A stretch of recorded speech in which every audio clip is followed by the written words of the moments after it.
guys? EpicFilmCritics here, and welcome to our first video in almost a year, right? Yeah.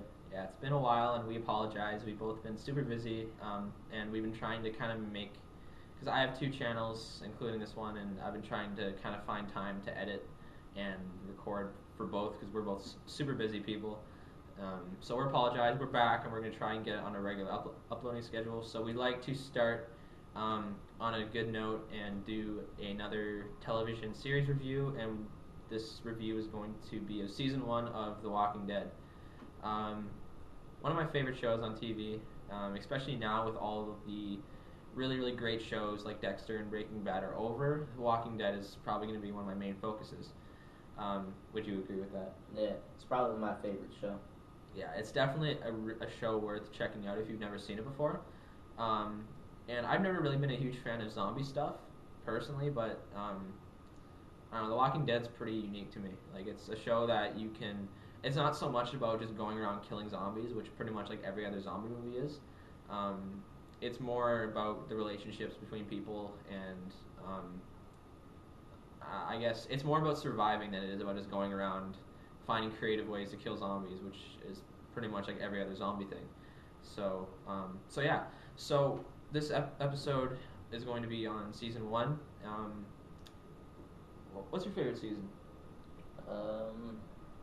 Probably 4 right now. 4? Yeah, which is still going on right now. Well, it's Halftime. Yeah, halftime. So yeah, we're talking about season 1. I liked season 1. But before we kind of talk about it, we're going to go through the plot, like we always do. So the series begins with Sheriff's Deputy Rick Grimes being wounded in a shootout with armed criminals. He awakens weeks later from a coma in an abandoned and badly damaged hospital. Upon leaving, Rick discovers a post-apocalyptic world overrun with zombies, or walkers as they often refer to them in the show. Rick also discovers his wife and son are missing. And he encounters 2 survivors, Morgan Jones and his son Dwayne, who explain the situation to him.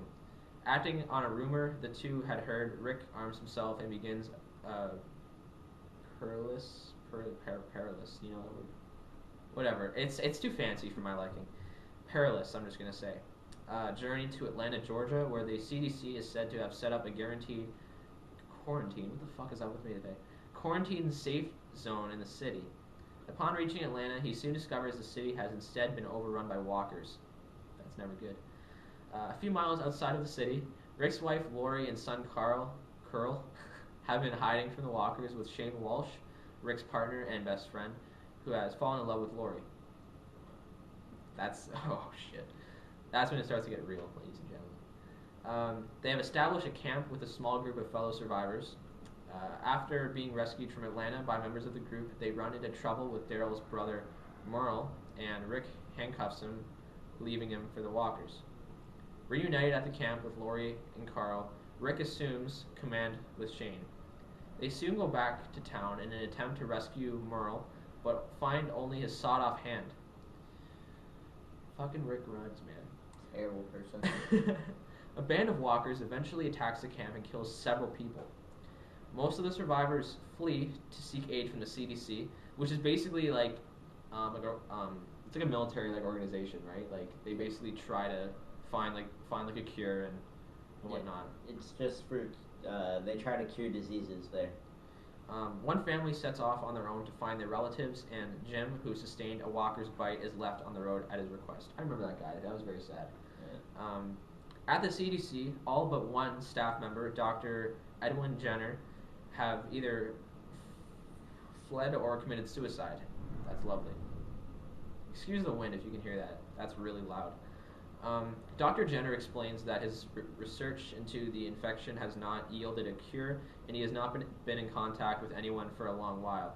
Lack of fuel for the emergency generators soon initiates the building's safety protocols, which will trigger an explosion designed to destroy the facility and prevent the escape of deadly diseases.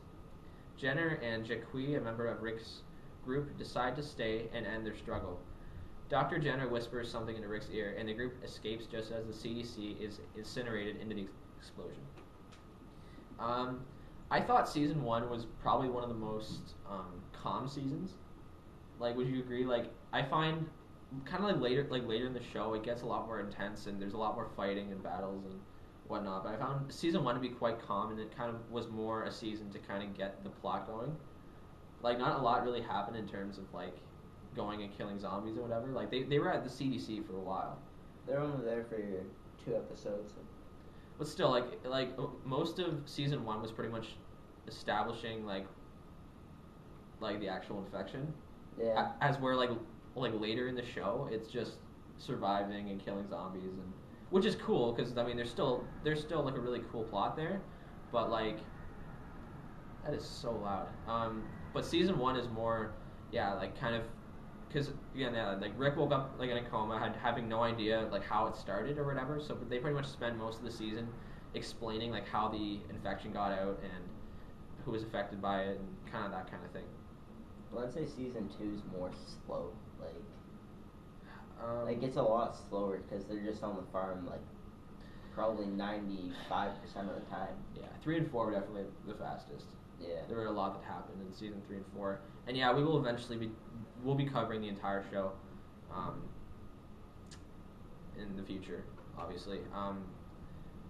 Probably not before the second half of season 4 starts, because we have like a lot to cover, but we'll try our best to kind of get through. We still have a lot of seasons of Dexter to review, and we'd like to do some other shows as well in the future.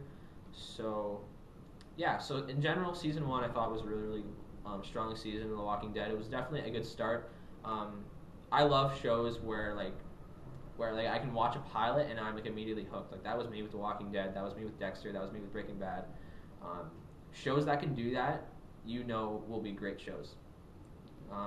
So The Walking Dead is definitely one of those great shows to watch, and there's still a lot of it to go. Like they're not even close to finishing the show, apparently. Yeah, they said like the producers or whatever said they want to make it go on for as long as it's good. So like they said they want to try to get at least like 12 seasons or so, and then after that just keep going if they can, and if not, then they'll just end it. And I heard too, like that they want to like start like a new plot with new people, too. They'll kind of find a way to end like the plot with like Rick's group, and then they'll start like a whole new thing. So they said like they could go for a while. Yeah, they're having a spin-off for that. Oh, it's a spin-off. Yeah. Okay.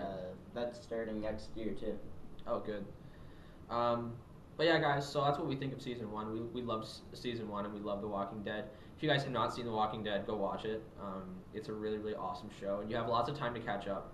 So try and catch up if you can, if you want to try and get into it. So hope you guys enjoyed this television series review. If you did, please leave a like. It really helps us out a lot. And also comment if you have any thoughts on The Walking Dead. We'd love to hear them. It's been Epic Film Critics. See you guys later. See you.